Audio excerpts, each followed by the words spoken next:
So আমি কিভাবে unique একটা ড্রয়িং করি যেটা আগে কখনো বানানো হয়নি?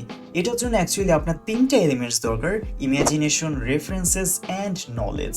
মনে করেন ফার্স্টে আইডিয়াটা খাতায় লিখলেন, যেমন এই ড্রয়িংয়ের জন্য আইডিয়া ছিল একটা বড় শিয়াল থাকবে, মাথায় নয়তো পিঠে অর্ণব ভাইয়ের মিনি ভার্সন থাকবে, আবার অর্ণব ভাইয়ের পিঠে বিল্লু থাকবে।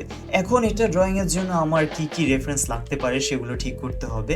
যেমন শিয়ালের পোজের জন্য একটা রেফারেন্স, কালারিং অ্যান্ড প্যাটার্ন বোঝার জন্য একটা, ভাইয়ার ফেস বোঝার জন্য অনেকগুলো রেফারেন্স। মানে হচ্ছে আপনার ইমাজিনেশনটা ড্রয়িংয়ে রূপান্তরের জন্য যে যে রেফারেন্স দরকার হয় সবই নেবেন।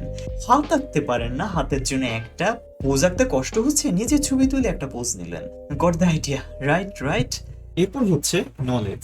এটা ছাড়া আপনি ইমাজিনেশনের রেফারেন্স দিয়ে খুব একটা সুবিধা করতে পারবেন না। এখানে নলেজ বলতে আমি আর্টের বেসিক ফান্ডামেন্টালস গুলোকে বুঝাচ্ছি।